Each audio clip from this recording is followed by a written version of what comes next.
जय हिंद दोस्तों। 20 अक्टूबर 1962 ये वही काली रात थी जिस रात चाइना ने भारत पर आक्रमण किया। जी हाँ दोस्तों, यह बात है 1962 की, वो दौर की जिस वक्त भारत के पास आज के एरिया के मुताबिक 43,000 किलोमीटर स्क्वायर ज्यादा एरिया मौजूद था।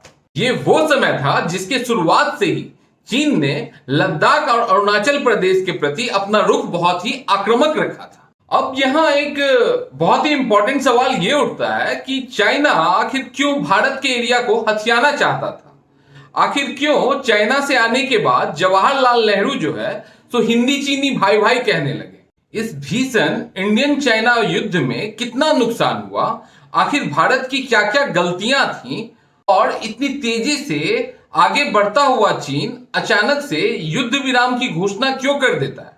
दोनों देशों की ताकत कितनी थी, भारत का कौन कौन सा देश समर्थन कर रहा था और साथ दे रहा था, और हम लोग अपने इस वीडियो में यह भी जानेंगे कि हमारे देश के प्रधानमंत्री और रक्षा मंत्री कहां थे। तो भारत चाइना वार के संपूर्ण जानकारी पाने के लिए इस वीडियो में अंत तक बने रहिएगा। अगर आपको इसी तरह की इंफॉर्मेटिव वीडियो पसंद है तो हमारे वीडियो को लाइक करें, सब्सक्राइब करें और नीचे कमेंट भी करें। और हाँ दोस्तों, बेल आइकॉन दबाना बिल्कुल मत भूलिएगा, क्योंकि जो भी हम इंपॉर्टेंट अपडेट देंगे वो सबसे पहले आप तक पहुंचेगी। अब बात करते हैं आखिर चाइना भारत के एरिया को हथियाना क्यों चाहता था। इसको अच्छी तरह से जानने के लिए दोस्तों हम लोगों को थोड़ा पीछे जाना। दरअसल ये जो विवाद भारत और चाइना के बीच में था, भारत के आजाद होने के बाद से नहीं है, बल्कि ये विवाद बहुत ही पुराना था। जब ब्रिटिश हम लोगों के यहाँ शासन करते थे, ये उसी समय से ये विवाद चलते आ रहा था। भारत और चाइना का मुख्य कारण था वो विवादित जमीन जो कि अरुणाचल प्रदेश और अक्साई चीन को लेकर था। अक्साई चीन को जहां भारत लद्दाख का हिस्सा माना करता था, वहीं पे चाइना सिंजियांग पंथ का हिस्सा मानता था। यहीं से दोस्तों टकराव शुरू हुआ और युद्ध में बदल गया। भारत आजादी मिलने के बाद से ही चाइना के साथ काफी अच्छा रिश्ता बनाने के फेवर में था। क्या आपको पता है दोस्तों कि भारत पहला देश था जो चाइना को संपूर्ण देश का दर्जा दिया था। वहीं पे चीन 1950 में अपना ऐतिहासिक अधिकारों का हवाला देते हुए तिब्बत पे कब्जा कर लेता है।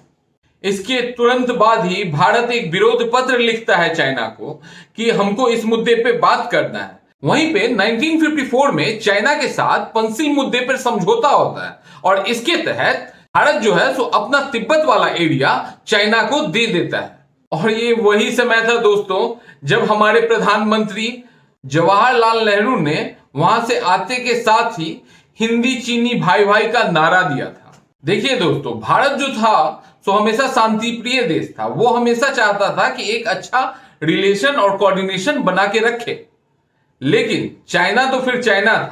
1954 में वो अक्साई चीन के मध्य झिजियांग को तिब्बत से जोड़ने वाली सड़क बना देती, जिसका पता दोस्तों भारत को 1959 में चलती। और आपको पता है दोस्तों कि जब भारत चाइना का जो बॉर्डर था उसके पास भारत जो है सो भारत को भी सड़क बनाना चाहिए था, लेकिन भारत यह सोच के सड़क नहीं बताती थी कि कहीं चाइना को इसका एडवांटेज ना मिल जाए। युद्ध में अगर वो आएगा तो आएगा किधर से, आएगा तो सड़क ही होके, सड़क रहेगा ही नहीं तो चाइना आ ही नहीं पाएगा। अब सोचिए ये समझ थी हम लोगों की उस समय। मतलब हम लोग जो है सो कोई भी तरीके से रोड नहीं बनाना चाह रहे थे। ऐसा नहीं था कि इकोनॉमिकली बहुत प्रॉब्लम था या कोई और प्रॉब्लम से जूझ रहे थे। बस यही सोचे कि अगर रोड बना देंगे तो लड़ाई अगर होती है चाइना से तो उसको आने में सुविधा हो जाएगा।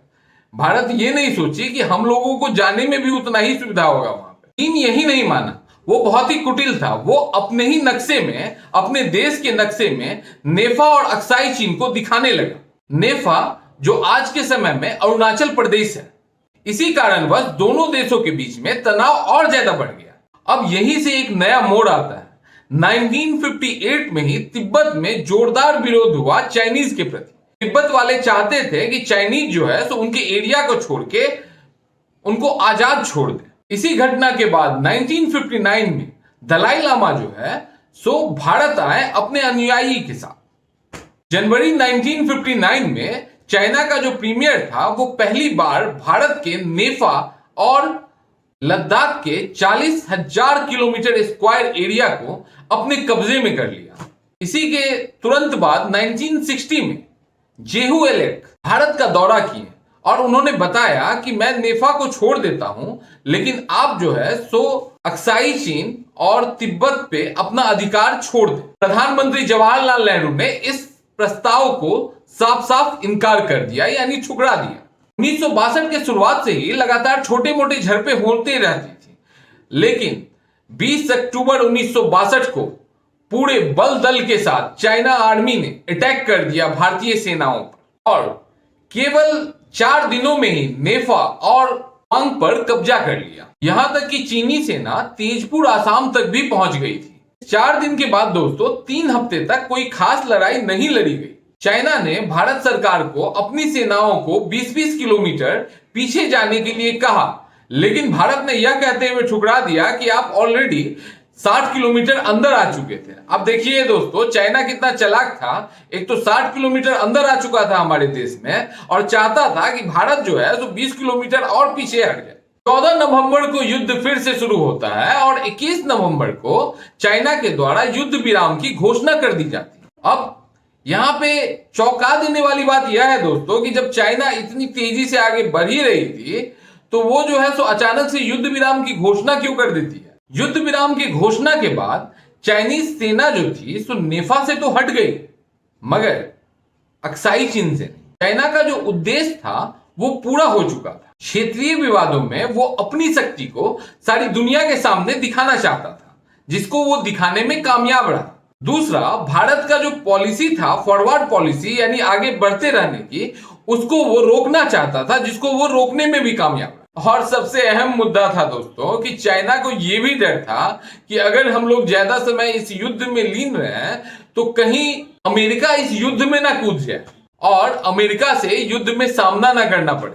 युद्ध का परिणाम तो साफ साफ था कि चाइना ये युद्ध जीत गई दोस्तों। चीन ने अक्साई चीन वाले 38,000 किलोमीटर स्क्वायर, जो कि पहले भारत का हिस्सा हुआ करता था, उस पे कब्जा कर लिया। इस विनाशकारी युद्ध में 1386 भारतीय शहीद हुए और 1700 भारतीय सैनिक लापता हो गए और 3 से 4,000 युद्ध बंदी भी बनाए गए। वहीं पे अगर चाइना की रिपोर्ट की माने तो उनके 722 मारे गए और 1697 घायल हुए। लेकिन ये डिपेंड दोस्तों आप पे करता है कि आप चाइना के इस रिकॉर्ड को मानते हैं या नहीं, क्योंकि चाइना हमेशा फॉल्स रिपोर्ट देती है।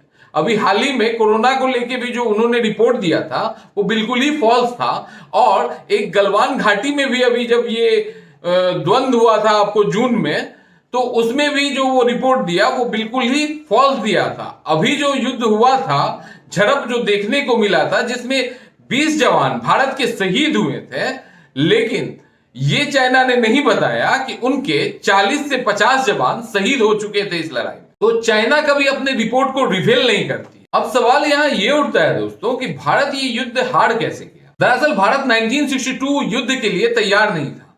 भारत के पास ना तो वैसे कपड़े थे जो ठंडे जगह में युद्ध करने समय उपयोग में लाए जा सके और ना ही उनके पास जूते थे।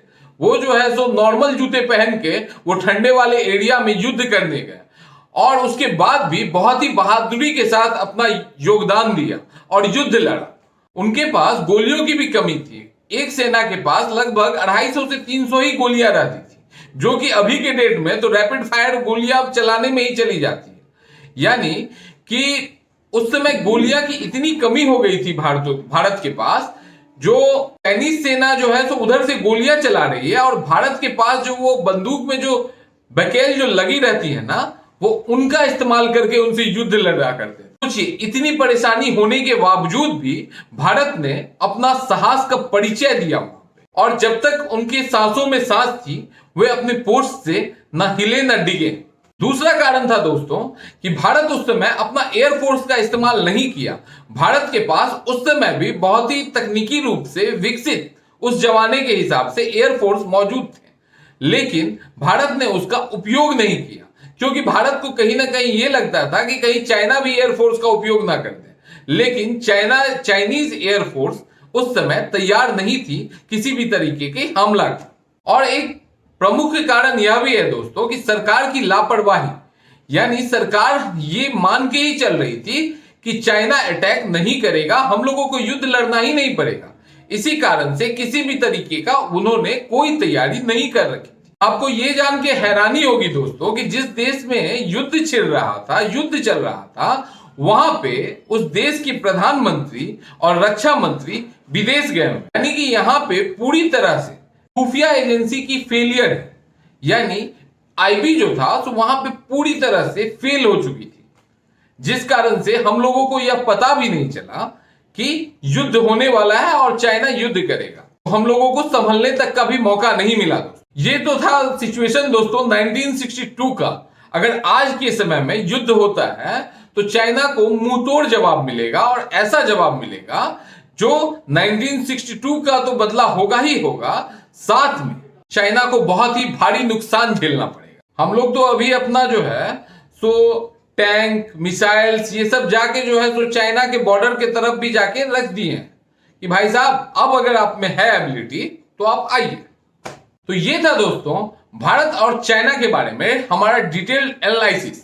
आपको हमारा वीडियो कैसा लगा नीचे कमेंट बॉक्स में जरूर लिखें। अगर आपको हमारा वीडियो इंफॉर्मेटिव लगा तो हमारे वीडियो को लाइक करें, सब्सक्राइब करें और कमेंट करें। जय हिंद, जय भारत।